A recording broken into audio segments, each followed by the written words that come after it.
একদিন ছেলেটি তার মার কাছে গিয়ে একটা বিল জমা দিল। মা ছেলের দেয়া চিরকুটটি পড়লেন। ছেলে লিখেছে, গাছে পানি দেয়া 10 টাকা, দোকান থেকে এটা ওটা কিনে দেয়া 15 টাকা, ছোট ভাইকে কোলে রাখা 40 টাকা, ডাস্টবিনে ময়লা ফেলা 20 টাকা, পরীক্ষায় ভালো রেজাল্ট করা 50 টাকা, মশারি টাঙানো 5 টাকা, মোট 140 টাকা। মা বিলটা পড়ে মুচকি হাসলেন। তারপর তার 8 বছরের ছেলের মুখের দিকে খানিকক্ষণ তাকিয়ে রইলেন। তার চোখে পানি চলে এসেছে। তিনি এক টুকরো কাগজ নিয়ে লিখতে শুরু করলেন।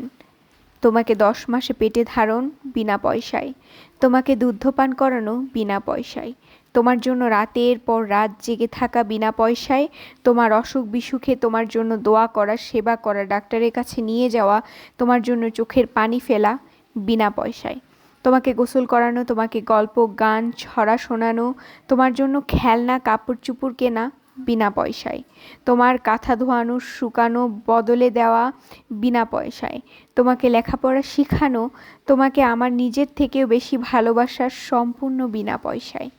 অতঃপর সন্তান তার মার হাত থেকে বিলটা নিয়ে নিচে ছোট করে লিখে দিল, এ বিল জীবন দিয়েও পরিশোধ করা সম্ভব নয়।